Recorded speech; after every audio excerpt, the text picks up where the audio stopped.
All right, so this is just a basics on dissertation. It's not everything, but I find that it's really helpful to students if we're all on the same page. And we all work together. This is actually, I've been giving this dissertation talk in some form or another for 20 years. So, and I've gotten very positive feedback on it. So let's move forward.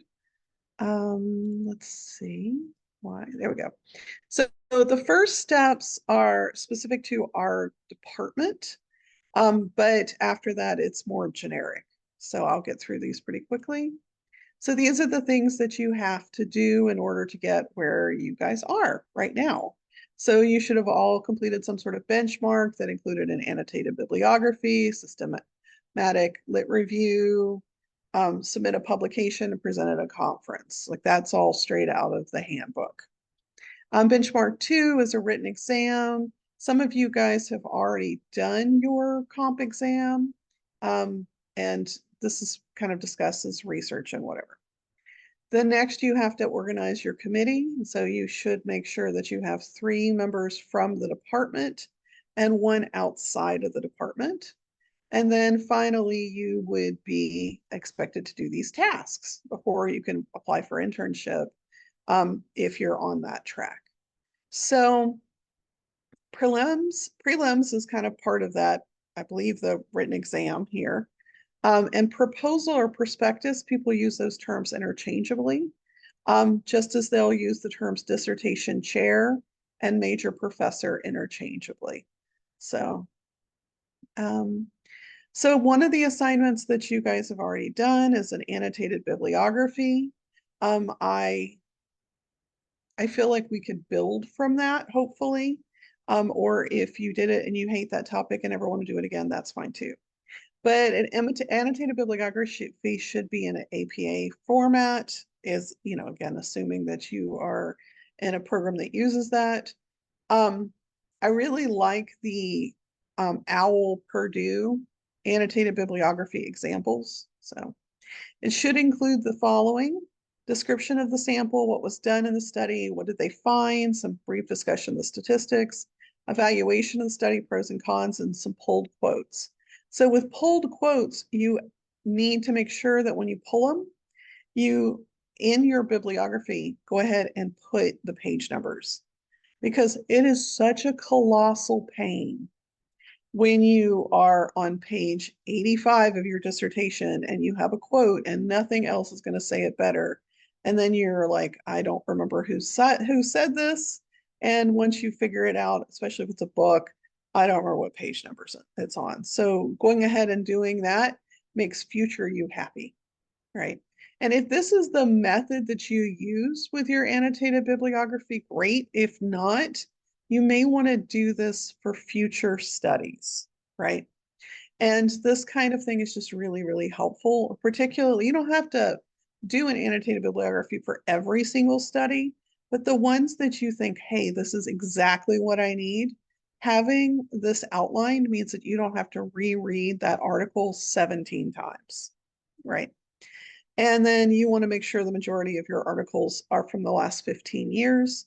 Now, within that, yes, there's always going to be like a seminal or 2 seminal pieces that, like, if you don't cite this article from 1955, everybody's going to wonder why you didn't cite it.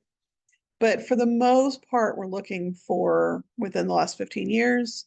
And then note, you want to make sure that the research described is added to your reference section. And so anything that you put into this bibliography in terms of a citation, you also want to add to your reference if you end up using it in the paper. So, I refer to this, creating a bibliography, as abstracting an article. And again, having these article abstracts when you're like, oh my gosh, I should be writing and you don't want to write, then do abstracting of an article. Or if you want to write, then put this aside. But this is really, really a helpful way to organize. The idea being is that you can have on a single page 2 to 3 article abstracts that you've developed. And these are just notes for yourself about what was in that article. Um, and that's it, really. All right, so the prospectus. So these are just, so, that was the generic, that was the part specific to the program. Now we're moving to the generic part. You need to meet with your major professor and talk about general topics, ideas, broad ideas of research questions, and some of the kind of methods, maybe samples or instruments and things that you want to do. A lot of you are in that process with me at this point, and we're starting to shift gears. So your prospectus, and this is something I don't know yet, and I need to find out, but at my previous institution, a prospectus was chapters 1, 2, and 3. I don't know, at another institution, it was 1 and 3 only. So let's go through what these chapters are. Chapter 1 is an introduction. Chapter 2 is your lit review, and chapter 3 is your methods. So some places require only chapters 1 and 3 for a prospectus. Some require that you've already done your entirety of your chapter 2. Chapter 2 is by far the bulk of your paper. This lit review section is the part that eats your lunch and it makes you miserable, right? But so I don't know. Do any of you guys know if the prospectus is just 1 and 3 or if it's all 3 chapters? All right, so we'll need to find that out because that has differed from place to place. I'm going to go forward as if it is all 3 chapters because eventually you're going to have to do chapter 2 anyway. And then you're going to propose this to the committee that you already pre-selected with at least 4 members in it, 3 from the department and 1 outside of the outside department. Let's talk about your outside member for just a second. Their role is not to help you with your dissertation. If they're able to help you with your dissertation, great. But their role is actually to monitor to make sure that your program is neither making the process too difficult for you or making the process too easy for you. Because they want to make sure that having a dissertation completed from UNLV is equivalent regardless of which department you're in. So that's helpful. Yes, Erin? So the outside person, I'm just trying to get a sense of like how quote unquote like objective they need to be. Like, can they still help with like your topic or methodology and be the outside representative, or is that like a dual No, they relationship? absolutely can. They can Okay, be as involved as they want to. At the end, the main purpose that they serve as to why you have to have them is to monitor the whole dissertation process. But ideally, you would get a twofer, right? Someone right. who's there to monitor the process and can actually help you out. So yes. But just keep that in mind. If you start to feel as if you are being mistreated in some way or that the process isn't going well, first talk to your chair. And then second, you would talk to your outside member and have them kind of go through and they can either say, yep, no, this is normal. This is what we do. Sorry. Yeah, this whole process sucks and it's the worst. Or you can they can say, yeah, this seems pretty suspicious. Let's convene a meeting and decide what to do from there. So it's nice to have that outside person. Here's the other thing to note. You can change your committee almost at any point. And so if you really do feel, now it's really hard to get a new chair. Chairs kind of have to agree to do that to be your chair. Um, but the other committee members, for the most part, if you're like, this person is just not working, or I really needed somebody who knows how to do this method instead of that method, hopefully nobody's going to be offended. And I can only speak for myself. I don't get offended when students add or subtract, but there are some folks that do. So you put your prospectus together, you propose to the committee.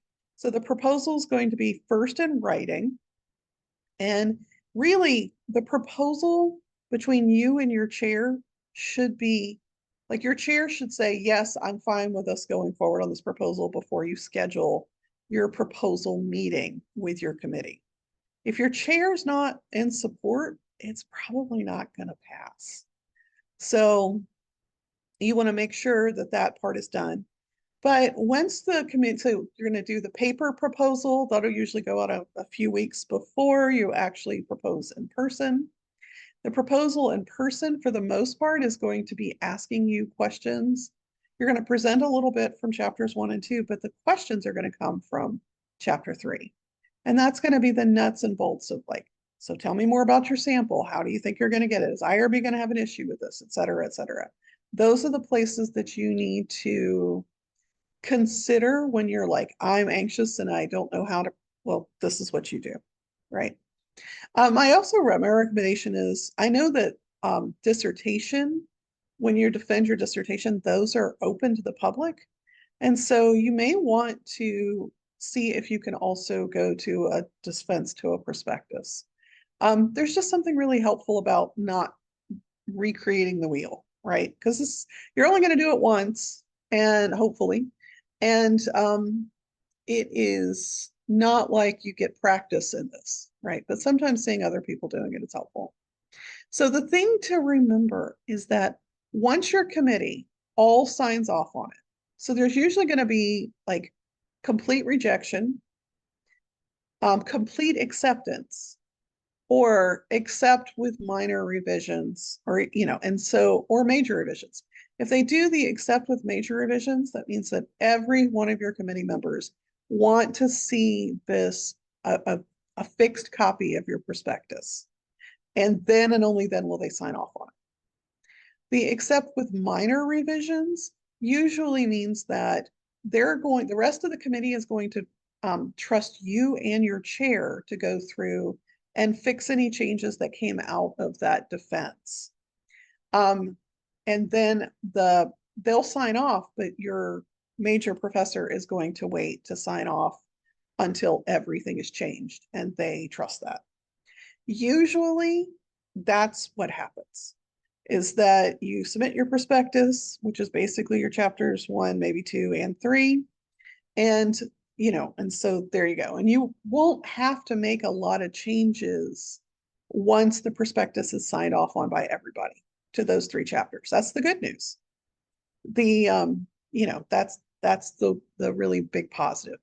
The other thing is, once it has been signed off on by all of the members of your committee, it now becomes a contract. And this is really beneficial for you to keep in mind, because I've gone to dissertation defenses where somebody said, well, why didn't you include this survey? Or why did you ask this research question? Or why didn't you ask that research question, or whatever? They can't do that to you because this is a contract. You are saying in your prospectus, these are the questions I'm going to ask.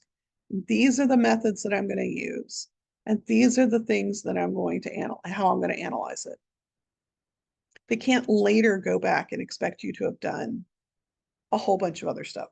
Now, they can maybe ask you to add to your lit review, because maybe you found something that warranted additional discussion of the literature. But that's the really good news for you guys, is that this is a contract.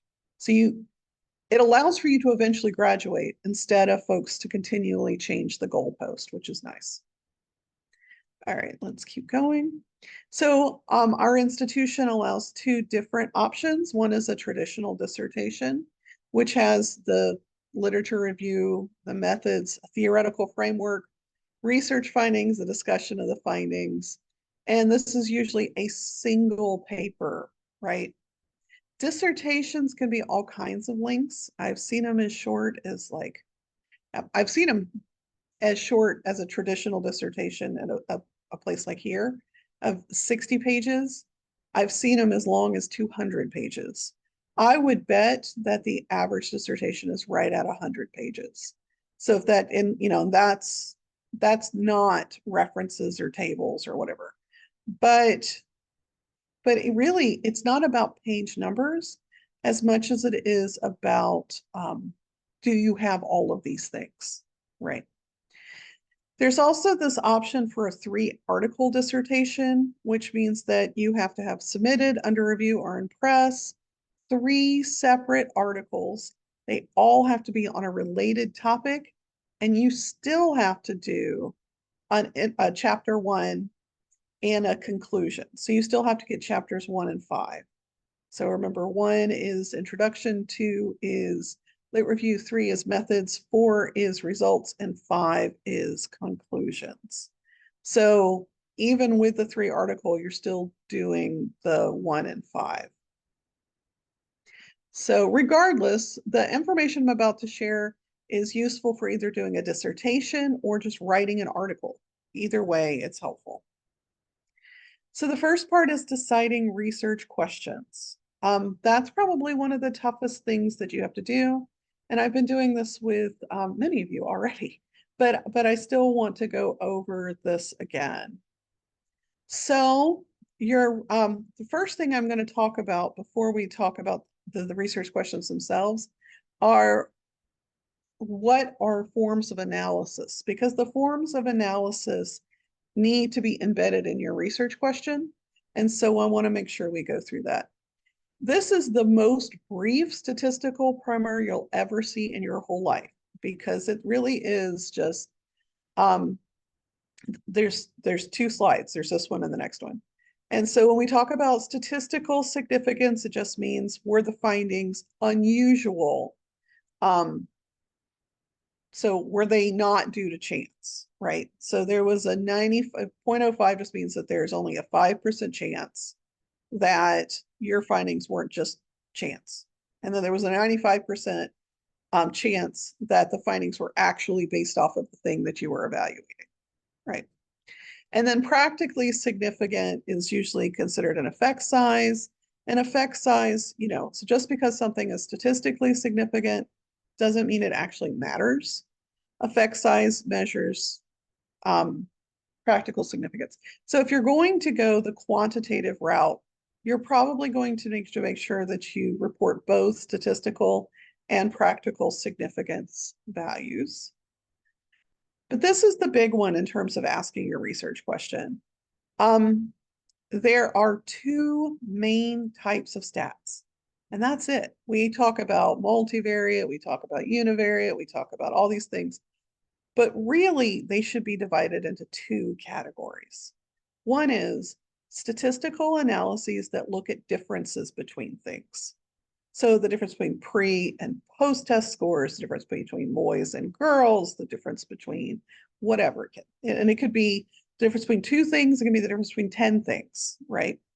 It could even be the difference between how a person performs over a trend. So that's a little trickier one, but whatever. The other question, so any question that involves the word difference is going to use one of these stats, right? So if you have a research question that says, and that word difference is added to your research question tells me as the reader, that's what they're doing, one of these stats. And the number of independent and dependent variables that you put into your question then tells me what stat you're using. Relationships is what all the rest of the stats for the most part measure. And that's correlation, regression, factor analysis, and structural equation modeling. So, they get more complicated as you go along. But if you ask, does X predict Y? Or is X related to Y? Or, or how do these, what's the model that makes these things all work together or whatever. If you use relationship type terms, it's going to tell me you're using one of these stats. Differences type terms tell me you're going to use the other one. Okay. Now, if you're doing a qualitative study, which I do not pretend to be an expert in qualitative research, but the analysis types are going to include, like in your questions, things like content, theme, narrative, discourse, grounded theory. And then those sorts of those kind of things added to your question, they are analyzed by, so like content is usually analyzed by a coding basic content. Thematic is coding themes, data for themes. Narrative is finding the stories. Discourse is identifying communication styles. And grounded theory is compare and integrate new information into theory. So if your research question says something like, we're looking at the themes associated with enrolling in college for minority students. I immediately know, A, that's a qualitative study because it's not differences or relationships. And B, you're going to be doing thematic coding. Like that's, again, that's how you take the method of analysis and incorporate it into your research question. In addition, your research question needs to be able to identify the independent variables and dependent variables. So, does X predict Y kind of thing? You should be able to identify the sample in your research question, in children. It doesn't have to be in the 97 people, right? But I do need to know kind of who you're looking at. And I should be able to predict the analysis. It doesn't have to say I used a MANOVA, but if you put the word differences in there, I know what the analysis is. On the qualitative side, you need to be able to identify the purpose, again, with the sample, the method of data collection, and apparently I put this in there twice. Oh, method of data collection, and then that helps with the analysis, right? That's all right here. All right, so here's an example. Do preschool children perform differently on a tablet-based assessment if they have been exposed to a tablet-based activity before the assessment? So what do we see here? Well, we see differently, which tells us that we're going to do a quantitative study, and it is going to be one of the statistical techniques that is listed under differences. So we know the sample, preschool children, and we know the dependent variable, which is performance on a tablet-based assessment. And then we know the independent variables, which is exposure or non-exposure to some other activity. It's all right here. What students often will do is come in and say, I want to know if, and they'll think this is a research question. They'll say, I want to know if kids play on computer games right before they take a test, will that change how well they do? Well, that's what their question is. But their research question is very specific right there. It includes for the reader all the parts. And a qualitative one might look like what themes related to preventative factors can be found when interviewing a focus group of high school students who have attempted suicide. And so in this one here, by saying the word theme, I know exactly that it's a qualitative study. And interviewing a focus group, that tells me exactly how you're collecting the data and who you're collecting the data from. And so, yeah. So I want for you guys to practice, and there are a few of you. So, I don't know. I was going to do breakout rooms, but there's not enough of you guys to really warrant that. But what I'd like for you to do, how many people do we have all together? Oh, we have some. Yeah, I think I'm going to do 2 breakout rooms, and then I'm going to have breakout room 1 do the quantitative here and the qualitative, and breakout 2 will do the second quantitative and the second qualitative. And I just want you to change these from questions to research questions. So I'm going to go ahead and do breakout rooms, and I'm going to assign them automatically, and I'm going to give you guys about 5 minutes to work on this. And I'm going to pause the recording.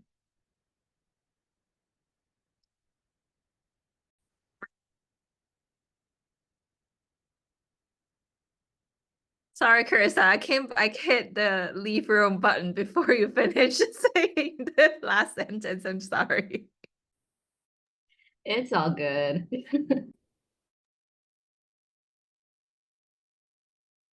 All right. I think we still have a few people. Maybe everybody's back. I don't know. All right.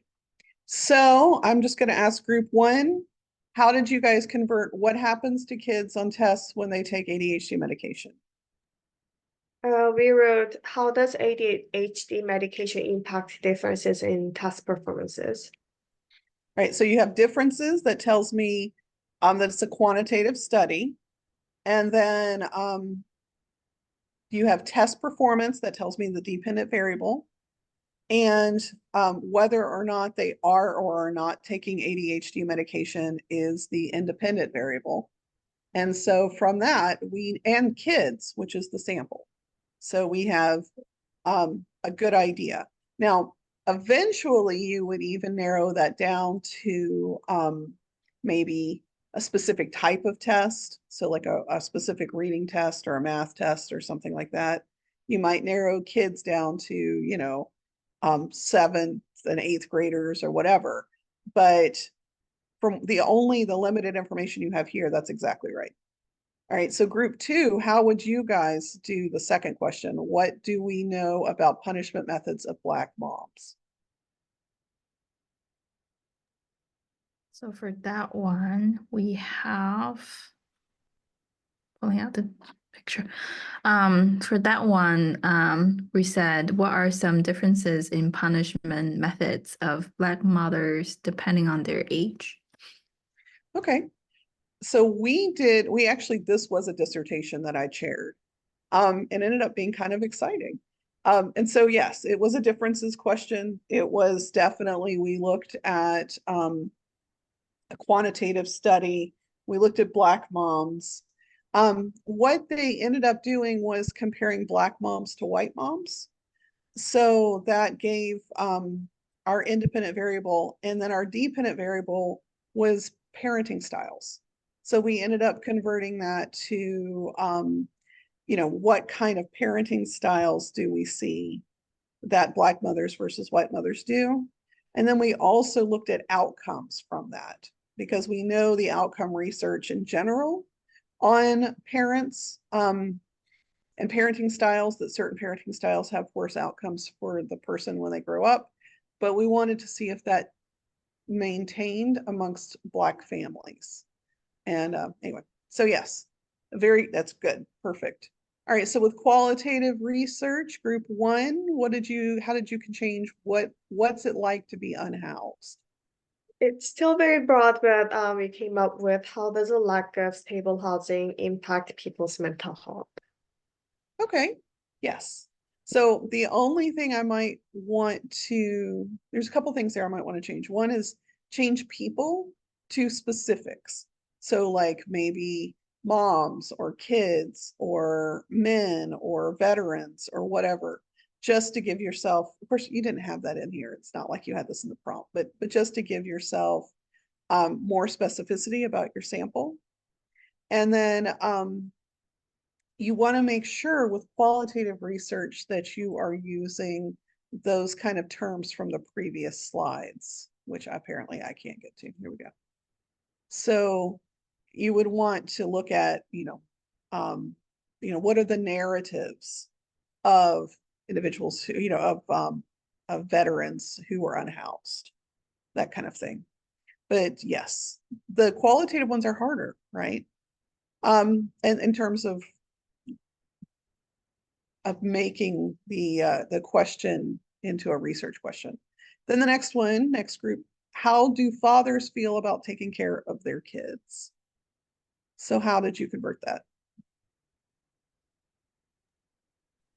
That one we have, what are some common themes? We did it to experiences of father being the caregiver. Okay, so with that, maybe it's like, what are some common themes for stay-at-home dads?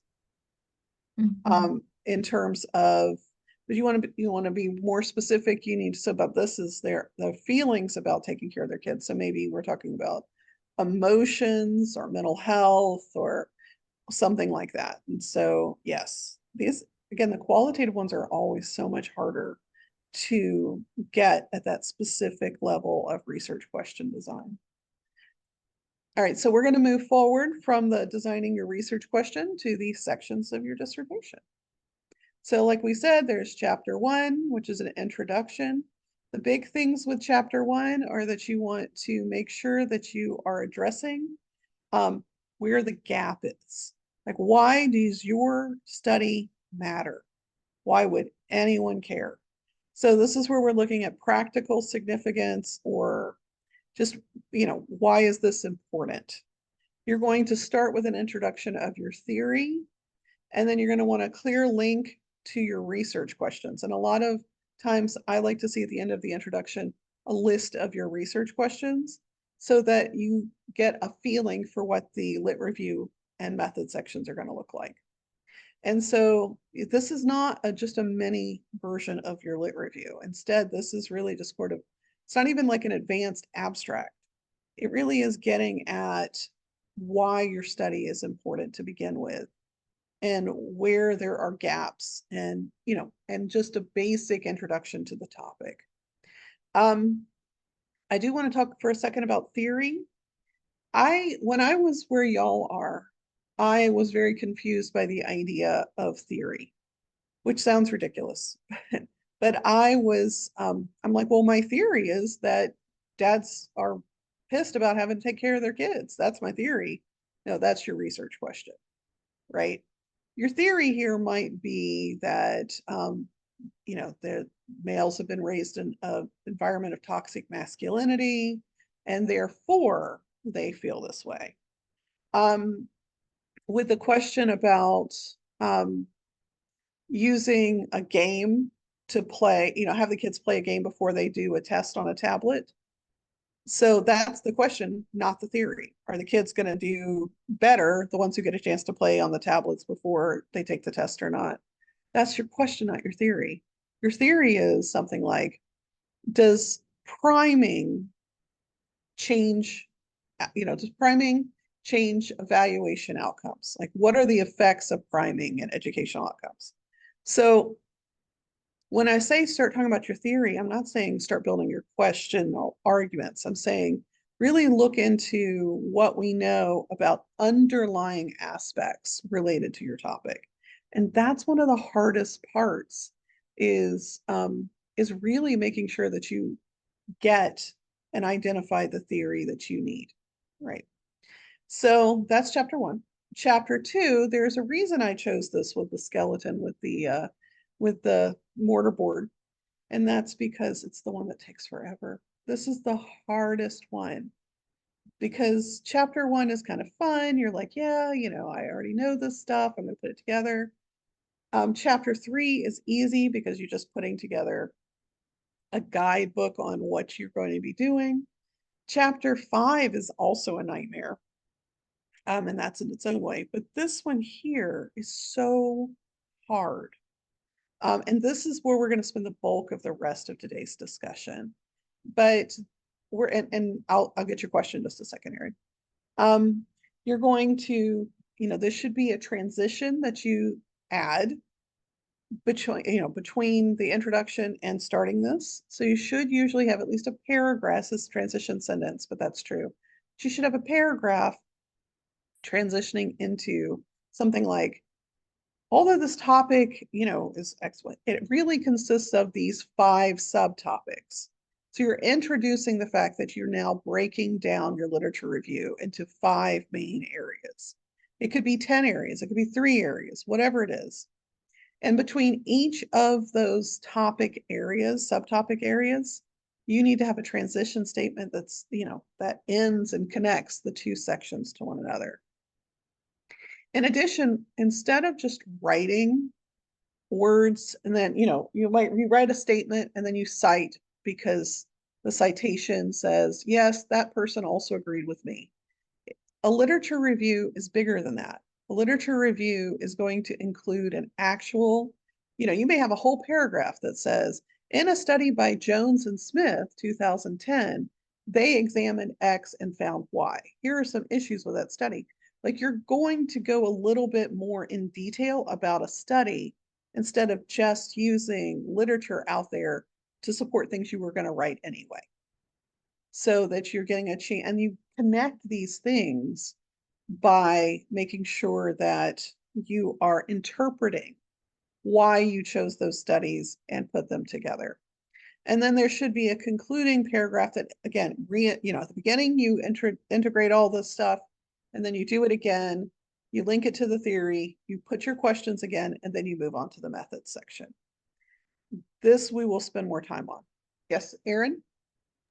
I have two questions. The first question, maybe I missed it. Will this PowerPoint be shared with us?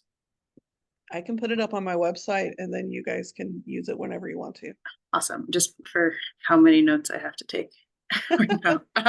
And then this is previous. I was just frozen, sorry. But in terms of the theory, Mhm. is that different than our theoretical framework? So like critical race theory or No, you know, it's the family same. just good. Okay. It can be the same. Okay. It's just making sure that you are not just asking questions, but you're asking questions that are based on something. Thank you. Yep, no problem. All right, so let's go to chapter 3. Chapter 3, like I said, is just a guidebook on how someone else could do this study again, right? And it's a justification of why you chose to do the things you did. So you should have you've now put your research questions twice at the end of the lit review, at the end of the introduction. But here you want to make sure that it is really, really clear to the reader how these procedures are going to answer these questions. So in the analysis section, you're going to write your questions again. You're going to say for question 1, then you put whatever. And then you describe, the analysis used will be blank. But it should be that this builds, right? That the procedures tell you exactly, we are going to do X and then Y and then Z. These are things you are going to do, and the person is going to, your subjects are going to do. That should just be really, really clear. You don't have to relist the questions for procedures. It should be clear, though, why you will have done the procedures that you've done when you get to the analysis section and you discuss why you're going to analyze the data the way you are. The sample, if it's a qualitative, you don't need this, but for quantitative, you need to include a power analysis. There is a program called G-Power. You can download it, it's free, and will run your power analysis for you. You just want to make sure you include that information. You also want to be kind of clear. The sample that's here should match the sample described in your research question. You shouldn't have a research question that has to do with so how do, that talks about children, for instance, and then you have a sample of adults. So maybe what you were trying to do is retrospective studies where you were asking adults about their childhood. Well, your research study should say that this is a retrospect, it needs to be really clear that your sample is adults looking back on their childhood, not on children being asked about their childhood. So your sample needs to match that way. The instruments, particularly in a quantitative study, need to also have the psychometrics provided. And if you don't have psychometrics, so if this isn't already a published thing that you can get validity and reliability data from, you need to, for your prospectus, state how you're going to calculate the psychometric data for it. And you're expected, if possible, to rerun the psychometrics for your own study. So in the prospectus for chapter 3, you might say, well, something about like, this survey developed by XYZ person is what we used. In their research, they found the reliability coefficient was X. And, but in our study, we found it was Y. So that part where it's but in our study, that is where you're going to have to go after you've gathered the data and add that to it. So your prospectus is going to tell you about other people's experiences with these instruments. Your actual final dissertation is going to include that and your own experience with these instruments. For qualitative studies, you're going to need to make sure that you have, and sorry, for the instrument section, I want to go back for psychometrics for quantitative. You may or may not be able to put your actual instrument at the end as an addendum. If it is a published instrument, like you can't say, you know, you were using digit span on the whisk and then put it at the end because that is copyrighted material. You can't publish it into your own dissertation.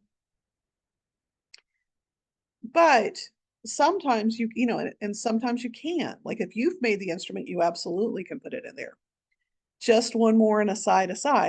If you make an instrument that you want to eventually sell, you can't put it in your dissertation because once it's published, it's considered to be pre-game and the publishers won't pay for it. That is an aside that if it doesn't apply to you, just ignore I even said it. But you will need to make sure that it's clear as to whether or not you can put a sample of the instrument, if it's a survey or something at the end. So you want to clarify that with your chair or your methodologist, whoever that person is. And if it's an instrument that you are making and not planning on selling in the future, you do want to make sure that you put it in there. And we're going to talk a little bit more about that in a minute or two. But for qualitative, you know, you need to have an addendum for that as well that asks about the kind of questions that you're going to be asking, the emphasis on the focus group, how it's set up. Like you have to discuss what structured method that you're going to be using that is absolutely clear.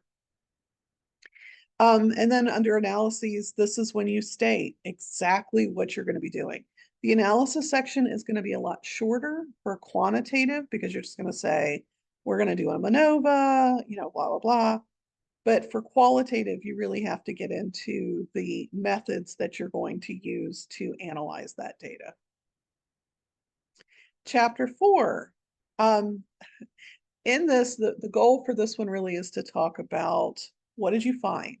So I tend to have a paragraph or two that goes, introduces the topic again, and then then restate each research question and discuss the findings from each one of them. And then you're going to have a section on limitations for your study, as well as future directions. And then of course, make sure you follow APA. Oh, no, sorry. That was chapter 5. I don't know what I was telling you guys. Chapter 4 is just stats. It's the shortest of the chapters you're going to do if it's quantitative. If it's qualitative, it may be the longest of the sections that you're going to do. Again, though, you relist each question, provide the analysis and the results, and if you can, table anything you can. So I tend to put as many things in tables as I can because it's easier to read. If you put something in a table, though, do give a description, that just gives an overall discussion of what goes in that table. And this one is really straightforward. Chapter 5, though, is all about introductory paragraph, relisting each research question, discuss the importance of the finding, limitation, future studies, and then a final paragraph wrapping up the whole thing. So, in the references, I recommend you save these along the way. Like if you write something up, so I know one person, what he does is that if he cites something, he puts it as a comment and then puts the reference in the comment. But don't wait. Don't think, well, I'll find this again later. You won't. It'll just give you nothing but headaches and you'll be really mad. So always save your references along the way.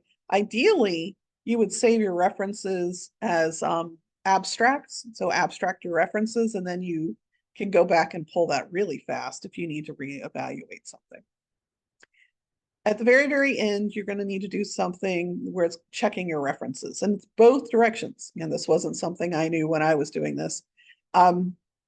You have to go through, and I tend to get a second person. I literally did this with my husband yesterday on a paper we submitted.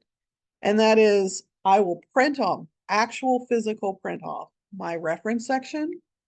And then I gave it to him. And then I read through the paper, and anytime I saw a citation, I had him check to make sure that that citation was referenced. And then at the end, I looked at my references. Anything that wasn't checked, I then searched to see, is this actually in the paper? Because it's that two-part. I knew that anything in the paper had to be, anything cited had to be referenced, but anything that's in the reference section also has to be cited. So that's an easy way for you to go through and make sure that that happens for both. There are software programs that will do all of this for you if you want to go into that, and that would be a completely different workshop. The majority of your resources, and that's, majority means like I would say 60% or more, need to be from peer-reviewed journals, not textbooks, not like magazines or anything like that. It has to be from a peer-reviewed journal. And again, you want the majority to be from within 15 years of your study. And by majority for that, I mean kind of like 80%, All right, so what do sorry, I can't see things when. All right. Oh, this is just sections. This is what this is this is from the grad school. The grad school has very specific ways that eventually it's going to have to be done. My recommendation for you is lay out your paper based off of these recommendations. Don't try and retrospectively or retroactively go back and do it. There's tons and tons and tons of places that you can find the information of what needs to be done. And so this is just an example from their website. I'm not going to spend a lot of time on this. This is more about formatting, and the grad school, like we expect you to use APA. The grad school may have some things that are a little different than APA. You have to go with the grad school's method. And then for that, and then everything else should be APA. So I'm not going to spend a lot of time on this one. So getting started. So this is, hold on, making an outline. So for you guys that are working with me directly, I'm going to, pretty soon, almost all of you will be tasked with this idea of making an outline. So I wanted to show you what this looks like with a particular study that we ended up getting published under a different name because the publisher thought that the name of this one was too mean. I had wanted to call it Teachers Who Are Lying Liars Who Lie because of the nature of what happened with the study, where most of the teachers lied to us about doing an intervention that they actually didn't do. But anyway, so the first thing that you do in making an outline is you come up with a title. The title you come up with is not immediate, right? Like it's immediate. It's not long term. You may end up changing the title to your dissertation 35 times, 100 times, but put something down because that gives you an idea of direction, and change it as you need to. So this part here won't really apply to you because you're going to be the sole author. But if you're doing any kind of, and I use this for every paper I do, like I build the outline first and then I fill it all in. You want to make sure that before you get started, that you are clear as to if there's multiple authors, who's doing what and what their role is. First authors are expected to do the majority of the work. They're also the ones that submit the articles. And you also, so first authors are responsible for the initial outline, this thing right here that we're building. Majority of the writing, usually it's about 50% or more. The final edit, and then that thing, that reference check, every reference is cited and every citation is referenced, tends to be the responsibility of the first author. I'm going to say this too. It is tradition that if you publish your paper, that, if you publish your dissertation in the dissertation archives here at the university, but if you publish your paper in a peer-reviewed journal, you convert your dissertation to a peer-reviewed article, it is tradition that the second author be your dissertation chair. And you then choose if any of the other members of your dissertation committee, if you choose to put them on as third or fourth or fifth authors. But just FYI, that's tradition. I'm not saying it's required. I'm just saying it was a tradition I was unaware of when I was doing this. And so again, trying to, set you guys up for knowing things. Within your outline, go ahead and put the word abstract. This is usually the very last thing that you do for your whole paper ever, but I go ahead and just put it in there as a placeholder knowing it's coming later. And then I go in and I put in the different sections. Again, you put the title a second time because that's what APA wants. You put in your introduction and your literature review sections. You notice I put those in brackets because that's not going to be a header title. You don't do a header that says introduction, and you don't do a header that says lit review. Those are just notes for me. And so this is kind of saying what's going to go in there. And then remembering I talked about the fact that your literature review is going to have subsections. So in this particular one, the subsections for the fact that teachers were saying they were implementing interventions and they weren't actually doing it. And this was all part of a positive behavior intervention framework. So one of my sections is going to be on positive behavior intervention framework, right? And then another one is on teacher compliance. What do we know about teacher compliance? And then another one is on computer-based interventions. And then another one is on like evaluating intervention, implementation and fidelity. So there are sections, and I'm writing this down. I just put down the section, and then I put down topics that I think I might want to devote more time to within those subsections. Notice I haven't cited anything. I haven't referenced anything. These are brainstorming things. You should be able to sit down and do the entire outline in less than 2 hours. When I do it for a paper, now it takes me like 20 minutes. But this process of sitting down, identifying what are the main background things somebody needs to know to understand my topic, and then what are sub areas of those background things, you just put them in. Right. Nothing here is difficult yet. And then you would add your research questions. Just make sure that they're right there. And then your method section, you go ahead and put in the headers for procedures, subjects, instruments. And then if you know what your instruments are, you're going to put those here. And then you talk about your data analysis. It needs to be really clear that those are linked back to your research questions. You'll have a results section. You're not putting anything in the results section right now because you haven't run anything yet. And then a discussion section, remembering it has these things. You just go ahead and put the words overview of the findings, implications, and issues with the current study. So all of this and maybe even future research should probably go here. So you put those headers in then. And why am I saying you build an outline, you put all those headers in, even though you're not really saying anything? The worst thing in the world you can have for a writer is the big blank white page, right? To sit down and like you can't even get started because the paper is so glaring at you and there's nothing on it.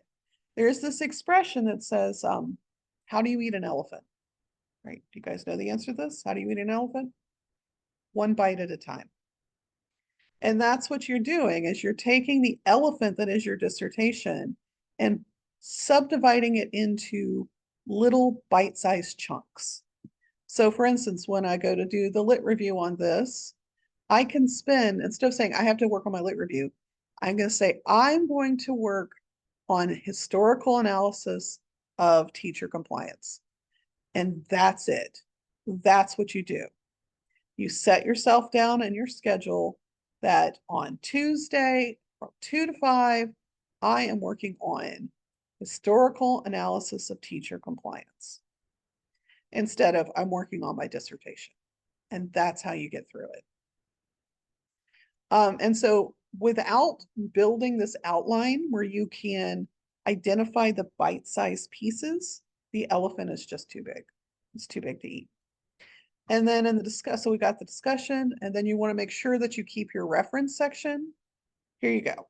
And so you say, I haven't even started my dissertation. If you take an hour or two to sit down and write out your outline, you'll find that I've actually filled in like 2 or 3 pages. So you'll be 2% done with your dissertation when you do that. And then from there, it's just filling it in. So what are some other suggestions? Plan your writing. Each day is assigned, on each day, you say, this is the thing I'm going to be doing.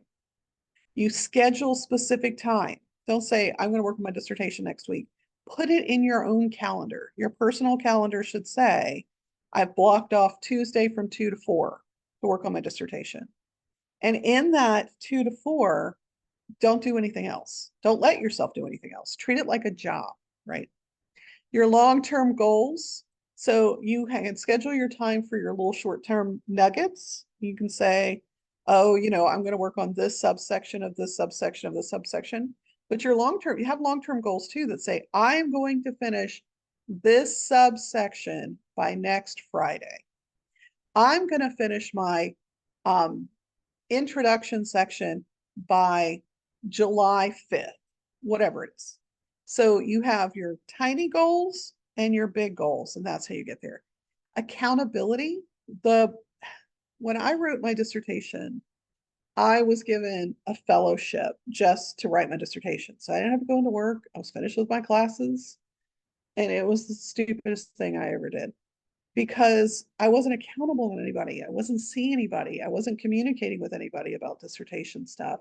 So I found myself watching television for hours on end because I just got really depressed about it. I found it to be just too big.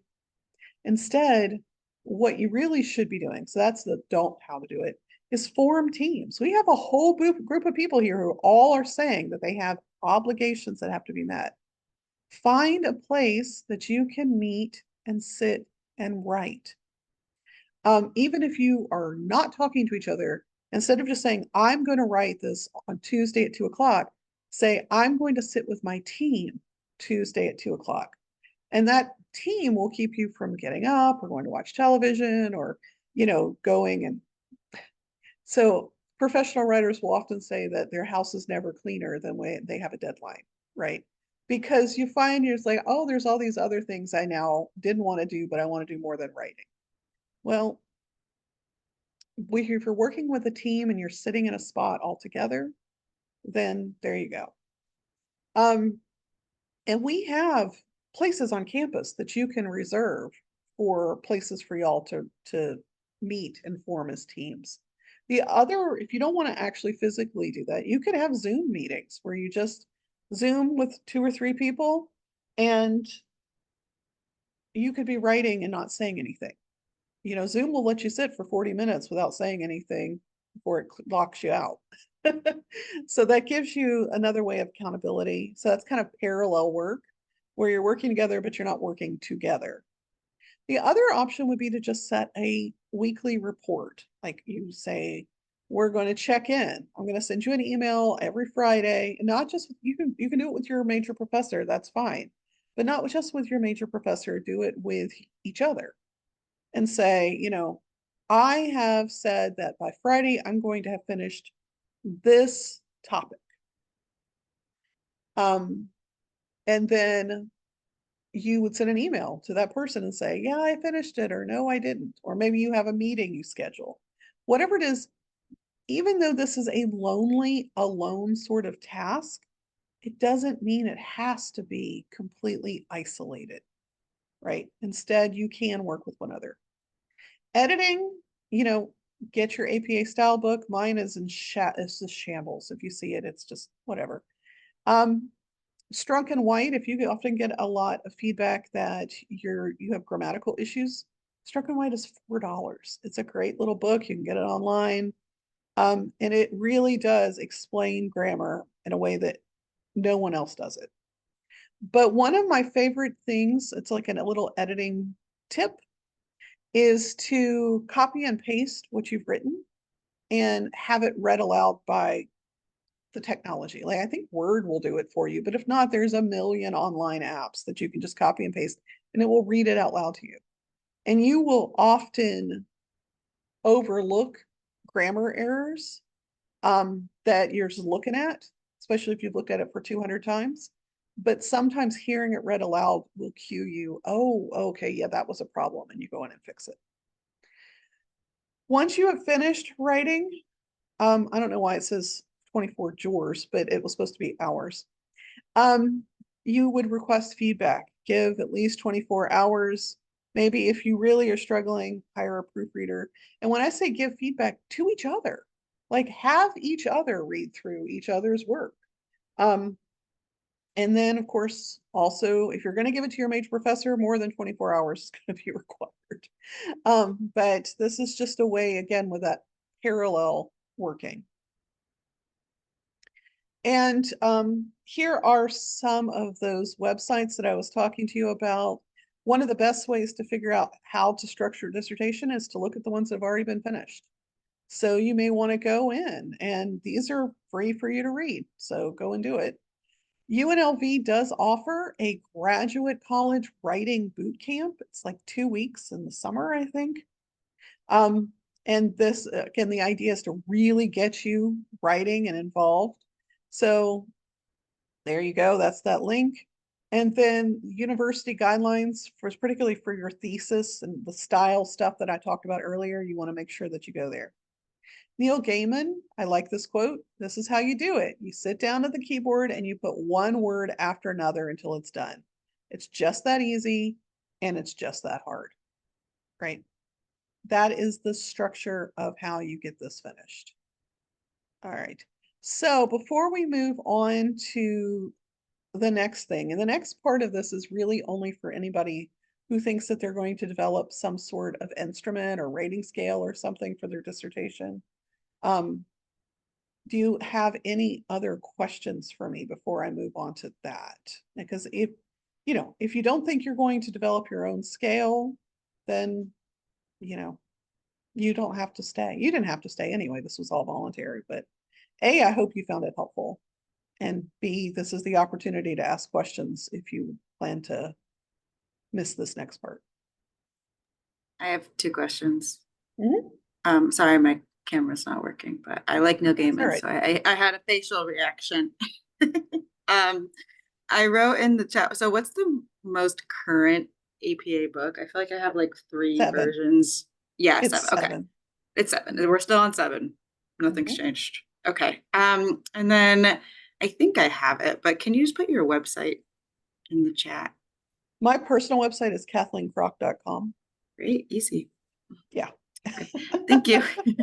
No problem. No problem. It is horribly out of date. Like I think it still has me listed as being an FSU. It is the big project I'm planning on doing after I finish prepping the class that I'm currently teaching. But this will be placed under the webinars. And what I do is I have a video link, and then I also have a link to the papers and stuff that we discussed. So I do actually, I'm going to stop for just a second. I am going to share something else just because I think it's important. This is my life, right? I do this every Friday. I sit down and I put in, and it's like these are the most important things I have to do that day, right? Some things have appointments scheduled, some things are whatever, but like last Wednesday, it was making this set of PowerPoints. And then this is reviewing a paper that was in progress. And that reviewing of that paper may have come up several times. So you may have, but like here, I was like, I have to build PowerPoints for my class on debunking myths and garbage science. And then here's that paper again. The things that I'm doing, it's not like these habits I'm teaching you guys end when you graduate. I still do all of these things, right? So like I have a section of Sattler's textbook that I have to work on, and that's tomorrow. I have a peer review for an article someone else wrote, and that's tomorrow. I have a grant thing I have to audit a friend of mine's grant, and that's tomorrow. But you get the idea. It's not every single thing, but it does tell me, and I am not done with my day until either everything on this is scratched off or I have justified why I can move it to the next day. And then, so these are my short-term goals, but I have ongoing goals too. So like all of these different things that need to be done, that just take a little bit more time, right? So I wanted to show you that. I do want to show one more little thing that I'm sure all of you know, but I'm still going to share it. And then I'll move to the other part. So if you go into Google Scholar and you look up, I don't know, let's just say culture and assessment, right? So you're going to get all of these things. So again, using Scholar, Google Scholar, scholar.google.com, not google.com. Google.com will take you straight to free, or they're going to make you pay for things. It's going to be a for charge sort of thing, or businesses. These are all academic works. So you can do custom ranges, like I said, within the last 15 years. So we could say, oh, no, I don't know how to add correctly. So I'm going to say, I want something since 2015, right? So then it will narrow that down for me. But a couple of other things. If I have chosen that I really want this article from the Journal of Cleaner Production, if I hit that, I can actually copy the reference. Now this is usually garbage, right? This reference is only like it's going to need something fixed. Like this C and the cleaner and the P and the production both need to be capitalized for AP format. But this gives you a quick way to get that information into your paper so that you clean it up later. The other is on the right-hand side. You see that there's these PDFs, and some of these are free to access the papers. If you go on campus to a campus computer, or you take your computer and you log into the campus network, you're going to see more of these things. Or if you go, I think there's a database on through the library system for scholar.google.com. It will, you can say you do it from home. You would log into the library, to the database, and go to scholar.google under the database in the library, and it will go ahead and pop up the stuff that you can access to download, and you don't have to pay for it. And in fact, you shouldn't have to pay for any of these. If there's something you really like, then, and you can't find it here, then go to the library and look it up. And if the library doesn't have it, get it interlibrary loaned, and interlibrary loan stuff usually takes less than 2 or 3 hours. Another thing that's really, really helpful is this cited by. So like if you found an article and you're like, wow, this is just too old, I need something more recent. If you had cited by, these are going to be similar articles that are on a similar topic because they cited it, but because they cited it, they're going to be more recent.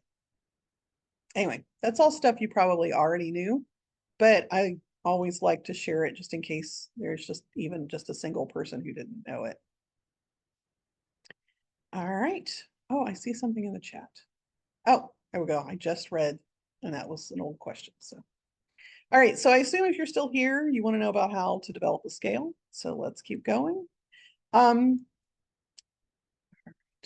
So this is not how to develop a, I mean, I guess it's in some ways it's how to develop a scale for being published and, you know, for people to buy, et cetera. But this is really how to develop a scale for your study. This is how to develop a scale for research purposes, not for practitioner purposes. So as is true with any scale that we develop for research purposes, your big focus is going to be on validity and reliability. I always like to talk about validity and reliability as being like a boyfriend, right? You need both in order to have a good boyfriend. So let's talk about reliability first. My husband and I, when we first started dating, it's not an issue anymore. He was always late every single time. And if you guys get to know me, you'll discover I hate late. Late is just not for me. And we would fight and fight and fight. And then finally, I realized that he is one of the most reliable people in the world and that he would always be late. Like once I understood that this may not be a characteristic that I like, but I can count on it. And so reliable just means, can I count on it? And then valid is it what I want? Right? So him being late was not what I wanted.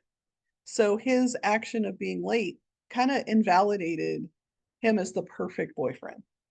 But because I knew we would always be late, you know, those are two separate characteristics. And he and I've been happily married as of next month, 25 years, and we've been together 30, and I still think he's the best person in the world. So, you know, that's just an aside. So I always use that sort of descriptor though, is that you have to be both. Well, one of our issues in developing instruments for your dissertation has to do with time. Like criterion related or criterion reference validity is where you would like give one IQ test and then give another one, and then they should agree with one another. Or predictive is where you give a test and then later you get more data to see if that test predicted something. So for instance, how well does the GRE predict graduate level GPA? Those kind of things tell you how valid it is. And then you have a construct validity, which is factor analysis. And in general, to do a factor analysis, you need like 150 to 200 people minimum. Ideally, you'd have 400 or 500. None of you guys are going to have dissertations where you have the ability to keep gathering more and more similar data just to verify validity. And it is very rare that you're going to have a dissertation with enough people for you to be able to do a factor analysis. So that means that content validity is where you're going to need to spend most of your time. Okay. And that is what we're going to talk about in just a second, is table specifications.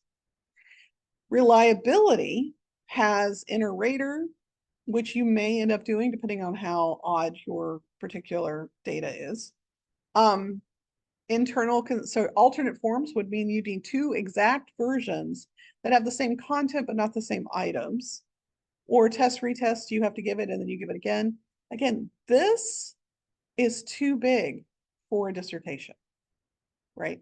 This may be something, but it really is mostly for qualitative or open response data. So it's not something many of you will need. If you're giving a survey, you won't need it. So what do we end up focusing on?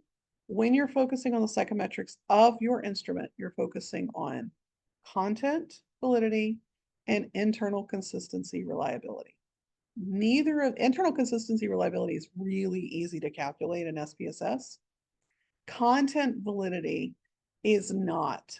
It's not an SPSS thing. This is something you do before you do anything else. So what is the table of specifications?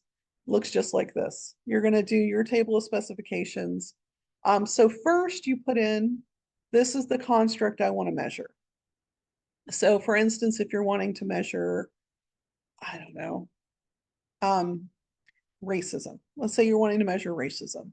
So you may have overt racism as a construct, covert racism as a construct, and microaggression as a construct. So what you're trying to get at are 3 different constructs.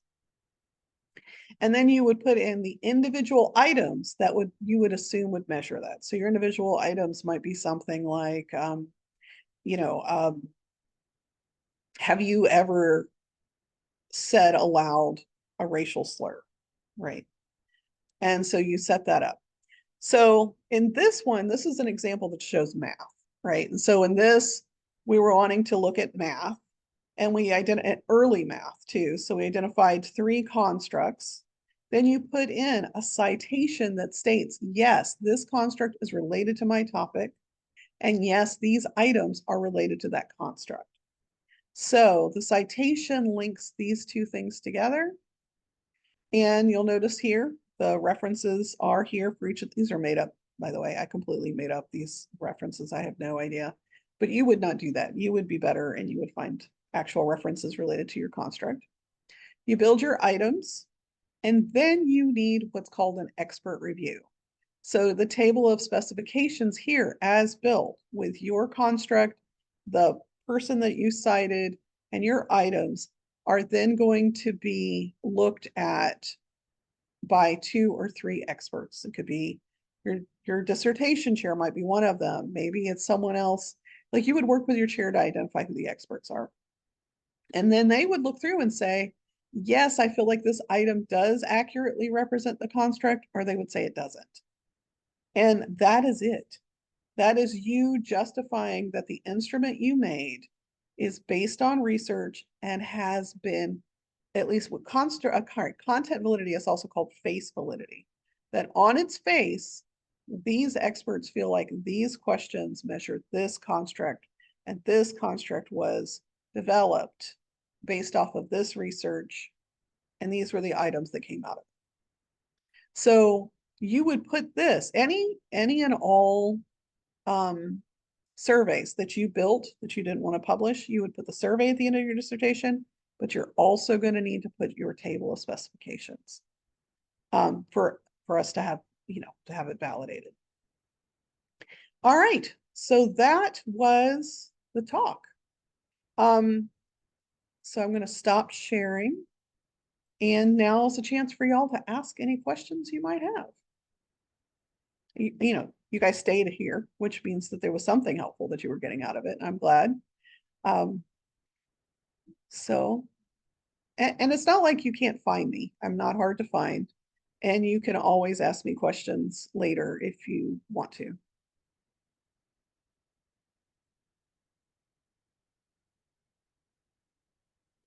Well, you know, it was a lot of information. And, you know, you guys will get a chance to go through them and we will, you know, we'll talk more. I'm going to stop recording. All right.